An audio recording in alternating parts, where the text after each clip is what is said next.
Late last night, Congressman Mark Meadows threw out a tweet that few saw regarding FBI texts. However, it caught the attention of the President of the United States. Meadows tweeted about a discovered text that proves there was nefarious action between the two star-crossed FBI lovers and their media leak strategy. Specifically, Meadows tweeted about the Strzok page text. There was one of intense interest. As reported yesterday by U.S. for Trump, Congressman Mark Meadows sent a letter to Deputy Attorney General Rod Rosenstein and called the DOJ and FBI out on media leaks. He then tweeted the following: "For months, we've seen evidence suggesting FBI, DOJ leaked to the media for their own purposes." Then he tweeted, "Today, we have a new text." The new text said the following: "I had literally gone to find this phone to tell you I want to talk to you about the media leak strategy with DOJ before you go. Strzok to page, April 10th, 2017. The text was from Peter Strzok, former FBI agent in charge of the Hillary Clinton email scandal, to his paramour, Lisa Page. Clearly, he implicated the media leak strategy, quote, with the Justice Department and the FBI.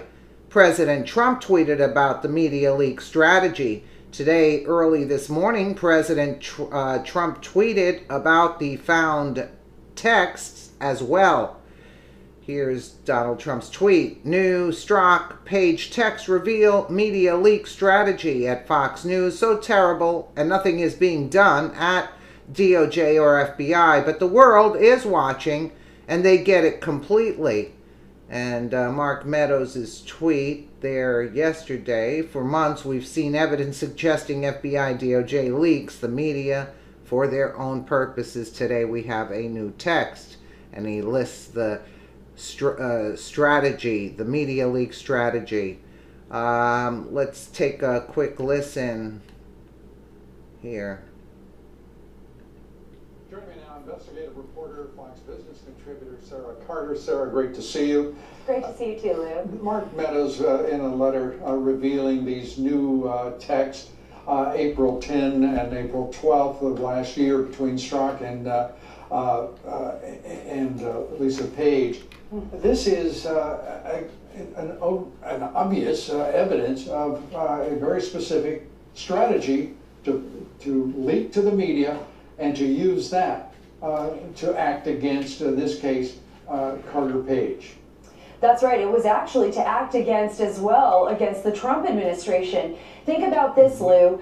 These text messages are so explosive because they reveal the malfeasance inside the FBI and the DOJ. Here, Peter Strzok is saying we're coordinating these high-level officials with high-level DOJ officials to leak information about a foreign intelligence surveillance warrant. This is about a counterintelligence investigation to the media. On the day that text was sent, that back and forth happened, they went and met with the DOJ. The very next day, the Washington Post publishes a story about the exclusive story actually stating that Carter Page is being investigated by the FBI and that they had taken a FISA warrant out on him. This was not just about Carter Page. They were utilizing Carter Page to go directly after after President Trump and the administration. And this is really serious evidence of malfeasance. This will be investigated. Yeah, it's going to be investigated, but my Lord, we've watched 2 years of investigation, Sarah. We've watched it in Congress. We've watched the investigation, of course, of the FBI, of the president. We've watched the special counsel. We have seen more evidence of political corruption on the part of the special counsel, the FBI, the Department of Justice, and not one scintilla of evidence against this president and his. I mean, it's just mind-boggling to see this thing persist.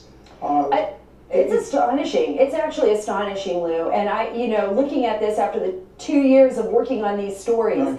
You know, we've seen this dossier that apparently they used to go after Carter Page, and we know now that they've withheld exculpatory evidence from the FISA court.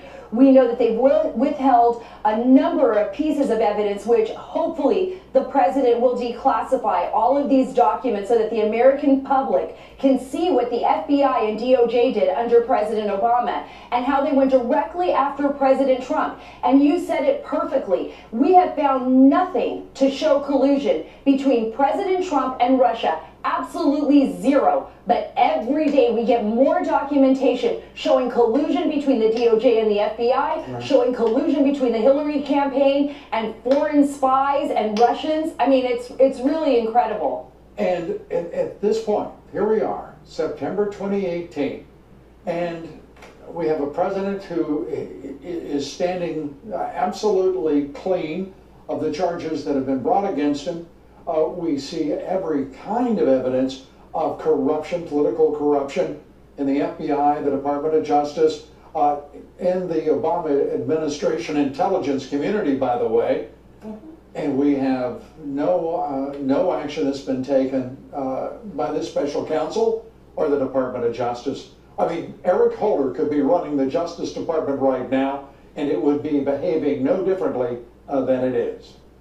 You're absolutely right, because look what we have there. We have an Attorney General, Jeff Sessions, who basically recused himself from almost everything. Everything Russia, everything Clinton, he's recused. Then we have the Deputy Attorney General, Rod Rosenstein, who actually signed off on the 4th FISA warrant on Carter Page. So he had access to all the previous information in these FISA warrants and signed off on it anyways. And there's nobody overseeing the investigators, Lou. This is the problem. So now we're at the mercy of John Huber, who's been appointed the prosecutor. We know he hasn't even interviewed Bruce Orr yet. And Inspector General. As far as I can tell, I have to tell you, as far as I can tell, he's done nothing. He's capable of doing nothing. And he's working, apparently, for Eric Holder, because the result is nothing. Just like it was under Eric Holder, he stonewalled everything quite successfully.